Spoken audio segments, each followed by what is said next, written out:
తిరుమల శ్రీవారి దర్శనార్థం వచ్చేటువంటి భక్తులకి టీటీడీ అనేకమైనటువంటి ఉచిత సేవలు అందిస్తుంది.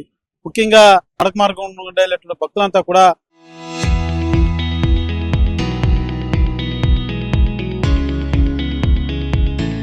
తమ లగేజీలను అలిపిరి వద్ద హ్యాండ్ ఓవర్ చేస్తే తిరుమల మెట్లెక్కిన తర్వాత జిఎన్సీ టోల్గేట్ పక్కన లగేజీ సెంటర్ వద్ద భక్తులకు లగేజీని అందజేస్తారు టీటీడీ సిబ్బంది. అయితే ఇటీవల కూడా సోషల్ మీడియా మాధ్యమాలలో లగేజ్ సెంటర్లు కావచ్చు, సెల్ ఫోన్లు భద్రపరిచేటువంటి సెంటర్లు కావచ్చు, రూమ్లకు తీసుకునేటువంటి చోట్ల కావచ్చు, అనేక సెంటర్ల వద్ద డబ్బులు వసూలు చేస్తున్నారంటూ కూడా కొన్ని సోషల్ మీడియా మాధ్యమాలలో కొంతమంది భక్తులు ఇన్స్టాగ్రామ్ అంటూ మరికొన్ని సోషల్ మీడియా మాధ్యమాల్లో పోస్ట్ చేయడం కూడా కొంత తీవ్ర విమర్శలు కూడా దారితీస్తున్నటువంటి పరిస్థితి మాత్రం కనబడుతుందని చెప్పాలి.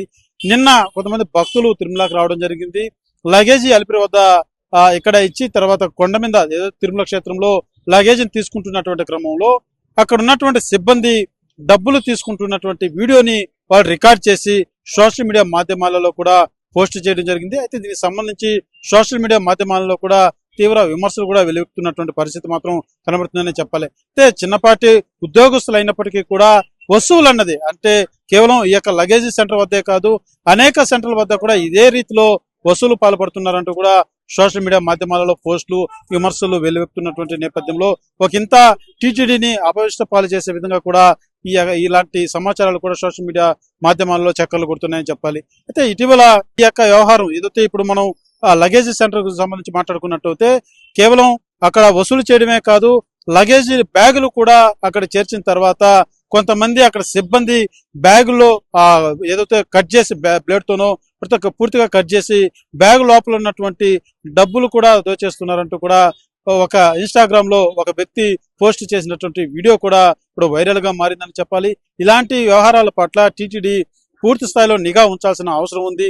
లేని పక్షంలో తీవ్ర విమర్శలు ఎదుర్కోవాల్సిన పరిస్థితి కూడా ఉంటుందంటూ భక్తులు అయితే తెలియజేస్తున్నటువంటి పరిస్థితి ఉంది.